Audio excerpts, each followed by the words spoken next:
গেল মানে হুম, অবিশ্বাস্য।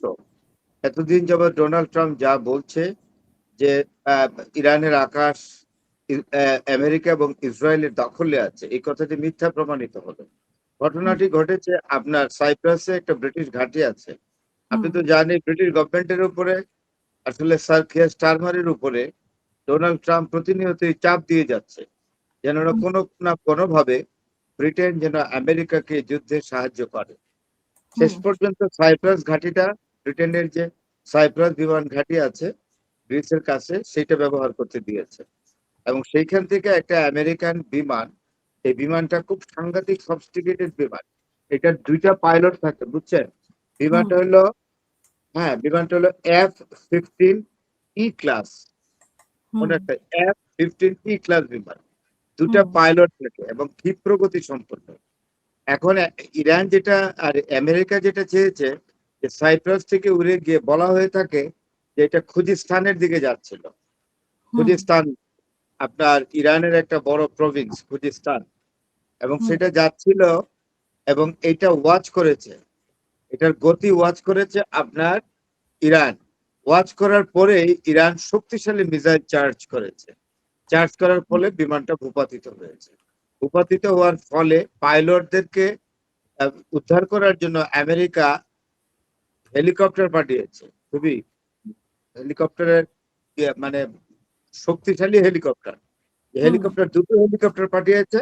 এই দুটো হুম, হেলিকপ্টারও ইরান তার মিসাইল চার্জ করে, দুটো হেলিকপ্টারও ডিস্ট্রয় করে ফেলেছে। এখন কিন্তু ডোনাল্ড ট্রাম্প বুঝতে পারলো এই প্রথমবারের মতো যে ওই যে বলছে না যে ইরানের আকাশ আমাদের হাতে না। হুম, হুম, হুম, ইরানের মানে এয়ার ডিফেন্স বা আকাশ প্রতিরক্ষা অনেক শক্তিশালী, অনেক শক্তিশালী। এখন এই পাইলট খোঁজাখুঁজি, একজন পাইলটকে উদ্ধার করেছে শুনছি, আরেকজনকে খুঁজে দিলে টাকা পয়সা দিবে ইত্যাদি ঘোষণা হুম, এসেছে। তো পরিষ্কার ভাবে আপনি বুঝতেই পারেন যে এই জিনিসগুলো যে ইয়ে করছে, মানে এই এই জিনিসগুলো থেকে পরিষ্কার বোঝা যায় যে ইরান আসলে অনেক শক্তিশালী অবস্থানে আছে। আজকে 1 মাস 5 দিন হয়ে গেল যুদ্ধ, অনবরত আক্রমণ চলছে তেহরানের উপরে, দুটো দেশ মিলে আমেরিকা এবং ইসরায়েল। ইরানও তার রিটালিয়েটিং অ্যাটাক একদম হরদম চালিয়ে যাচ্ছে।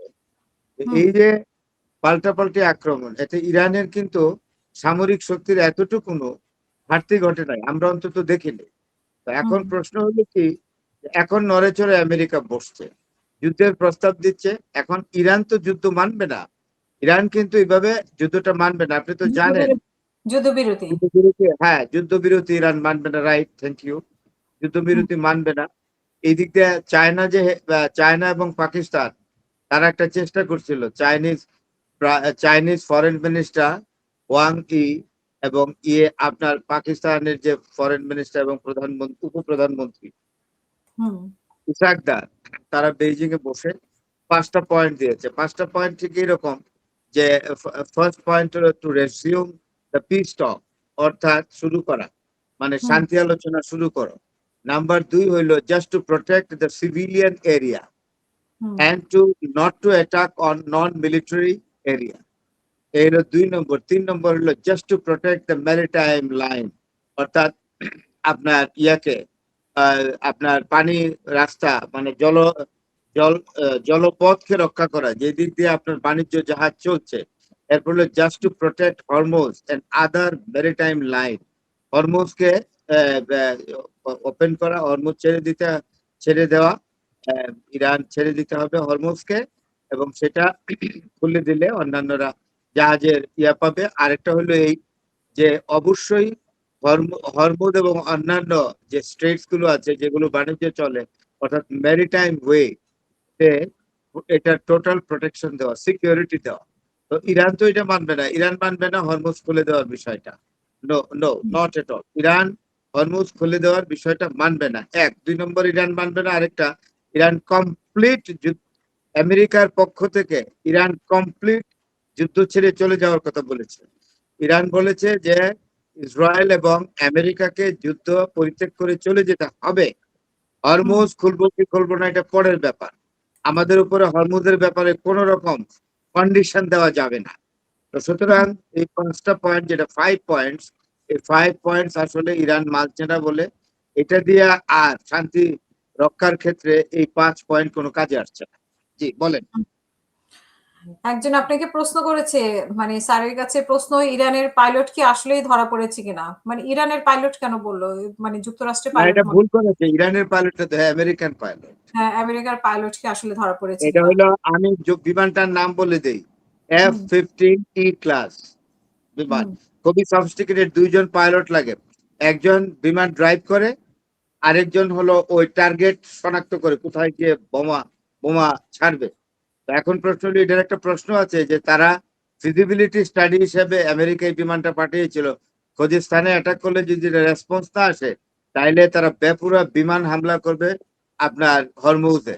কিন্তু এখন তারা বুঝতে পেরেছে যে একটা বিমান পাঠিয়ে বুঝতে পারলাম যে অবস্থা তো খুবই খারাপ। Iran is stronger than any other time exactly to create there articulate and formidable air defence. তো সেই জন্য আপনার পারবে না। এখন ইরান আর আমেরিকা থামছে, যে যেন তেন ভাবে যুদ্ধ করা যাবে না। অ্যাকচুয়ালি শোনেন, আমেরিকা যুদ্ধটা শুরু করেছে এলোমেলো ভাবে, আর হুম, ইরান শুরু করেছে গোছানো ভাবে। আমেরিকা যুদ্ধ করছে 20 সেঞ্চুরির যুদ্ধ, 20 শতকের যুদ্ধ, আর হুম, ইরান যুদ্ধ করছে 21 শতকের, 21st সেঞ্চুরির যুদ্ধ।